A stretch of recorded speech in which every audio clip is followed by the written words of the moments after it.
ಮೋಸ ವಂಚನೆ ಮಾಡೋದು ಜನರ ಸ್ವಭಾವವಾಗಿದೆ. ಯಾಕೆಂದರೆ ಮೋಸ ಎಂಬುದೇ ಅವರು ಯಾವುದೇ ವಸ್ತುಗಳನ್ನಾಗಲಿ, ಯಾವುದೇ ಒಂದು ದುಡ್ಡಿನ ವ್ಯವಹಾರಗಳಾಗಲಿ ಒಬ್ಬರಿಗೆ ಇನ್ನೊಬ್ಬರಿಗೆ ಗೊತ್ತಿಲ್ಲದಂತೆ ತೆಗೆದುಕೊಂಡಿರ್ತಾರೋ ಆ ವ್ಯಕ್ತಿಗಳು ಮೋಸ ವಂಚನೆ ಮಾಡುತ್ತಾರೆ ಮತ್ತು ನಾವು ಕೊಡುತ್ತೇವೆ ಎಂದು ಸುಳ್ಳು ಹೇಳುತ್ತಾರೆ.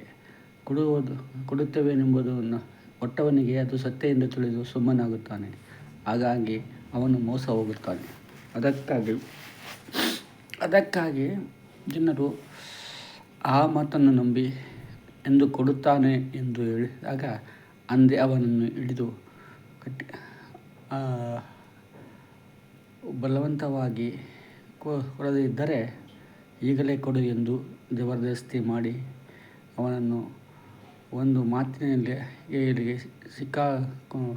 ಮಾತಿಗೆ ಕಟ್ಟು ಬಿದ್ದು ಅವನಿಗೆ ಕೊಡಬೇಕಾಗಿ ಪರಿಸ್ಥಿತಿಯಾಗಿ ಬರುವಂತೆ ಮಾಡಬೇಕು.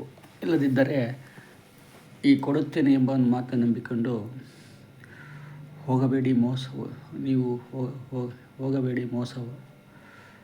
ಮೋಸವು. ಕೊಡುತ್ತೇನೆ ಎಂದು ಹೇಳುವನು ಅವನು ತಾಯಿಗೆ ತಕ್ಕ ಮಗನಲ್ಲ ಮತ್ತು ಅವನು ತಾಯಿ ಗಂಡನೇ ಆಗಿರ್ತಾನೆ.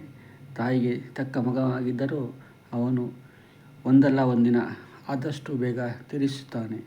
ಯಾವ ಋಣವು ಅನ್ನದ ಋಣವು ತೀರಿಸದೆ ಹೋದರೆ ಹಣದ ಋಣವು ತೀರಿಸಲೇಬೇಕೆಂಬುದನ್ನು ಅರಿತುಕೊಂಡು ಅವನು ತಾಯಿಗೆ ತಕ್ಕ ಮಗನಾಗಿದ್ದರೆ ಅವನು ತೀರಿಸುತ್ತಾನೆ. ಇಲ್ಲದಿದ್ದರೆ ಅವನು ತಾಯಿಗೆ ಗಂಡನಾಗಿದ್ದರೆ ತೀರಿಸುವುದಿಲ್ಲ. ಇಂಥವರು ಮೋಸಗಾರರು ಭಾಳಷ್ಟು ಜನರು ಇದ್ದಾರೆ. ನೀವು ಕೂಡ ಎಚ್ಚರವಾಗಿರಿ. ಒಂದು ಕಷ್ಟಕ್ಕೆ ನೀವು ಕೊಟ್ಟಿರಬಹುದು, ಆದರೆ ನೀವು ನೂರಾರು ಕಷ್ಟಕ್ಕೆ ಹೇಳಿದರೂ ಕೂಡ ಅವರು ಕೊಡುವುದಿಲ್ಲ. ಆದರೆ ಅವರಲ್ಲಿ ಬರುವ ಉತ್ತರವೇ ಸತ್ಯ ಎಂದು ನಂಬಿಸೋಕೆ ಕೊಡುತ್ತೇನೆ ಎಂಬ ಒಂದೇ ಉತ್ತರ.